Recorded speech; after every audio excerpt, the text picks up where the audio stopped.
Hello everyone, welcome to our channel আমাদের প্রতিদিন। আজ আপনাদের সাথে এঁচোড় চিংড়ির রেসিপি শেয়ার করব। বানানোর জন্য এখানে এঁচোড়কে আগে থেকে কেটে সেদ্ধ করে রেখেছি নুন হলুদ দিয়ে, আলু ভেজে রেখেছি, চিংড়ি মাছও ভাজা আছে, এখানে টমেটো কুচিয়ে রেখেছি আর একটা মশলার পেস্ট বানিয়েছি, ওখানে আদা রসুন পেঁয়াজ রাখা আছে। বানানোর জন্য আগে গরম তেলের মধ্যে জিরে আর শুকনো লঙ্কা দেওয়া হলো ফোড়নে।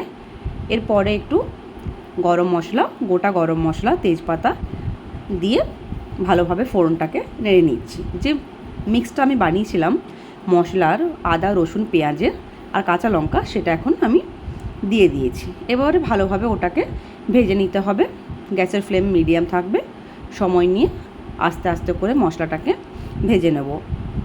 এবার আমি অ্যাড করছি একটু হলুদ পাউডার আর একটু চিনি, অল্প একটু চিনি দিলাম স্বাদ অনুযায়ী।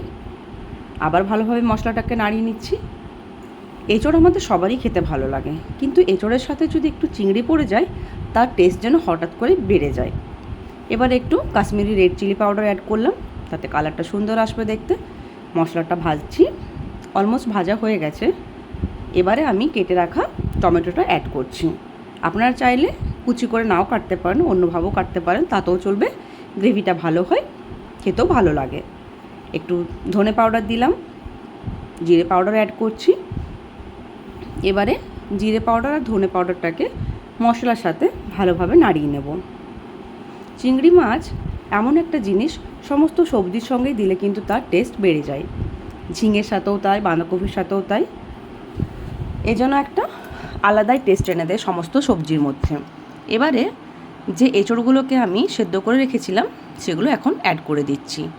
এবারে ভালোভাবে মশলার সাথে মিশিয়ে নিতে হবে এঁচোড়টাকে অল্প আঁচে সময় ধরে আমি কষিয়ে নেব। এখানে কষানো হয়ে গেছে। এবারে আমি ভেজে রাখা আলুগুলো দিয়ে দিলাম।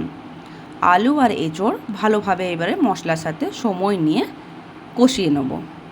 এই সমস্ত সবজি যত ভালো করে সময় নিয়ে কষানো যাবে, টেস্ট ততই ভালো হবে। এবারে যে চিংড়ি মাছগুলো ভেজে রেখেছিলাম সেগুলো আমি অ্যাড করছি। আপনারা চাইলে কিন্তু ছোট চিংড়িও অ্যাড করতে পারেন। আমার কাছে এটাই অ্যাভেলেবেল ছিল, তাই আমি এটাই দিয়েছি। এবারে ভালোভাবে সমস্ত কিছু একসঙ্গে মিশিয়ে নেব, নেড়েচেড়ে সময় নিয়ে নেড়েচেড়ে একটুভাবে নাড়িয়ে নিচ্ছি। হয়ে গেছে অলমোস্ট। এবার ওপর থেকে একটু ঘি ছড়িয়ে দিলাম, তাতে টেস্টটা ভালো হবে। খেতে খুব ভালো লাগে গরম ভাতের সাথে। যারা ভাত পছন্দ করেন না তারা রুটির সাথেও খেতে পারেন। এটা আমার ফাইনাল লুক। খেতে ভীষণ ভালো হয়েছিল। আপনারাও একবার বাড়িতে বানিয়ে দেখবেন, কীরকম হলো বলবেন। ভিডিওটি যদি ভালো লেগে থাকে একটা লাইক করবেন, শেয়ার করবেন আর সাবস্ক্রাইব করে পাশে থাকবেন। ধন্যবাদ।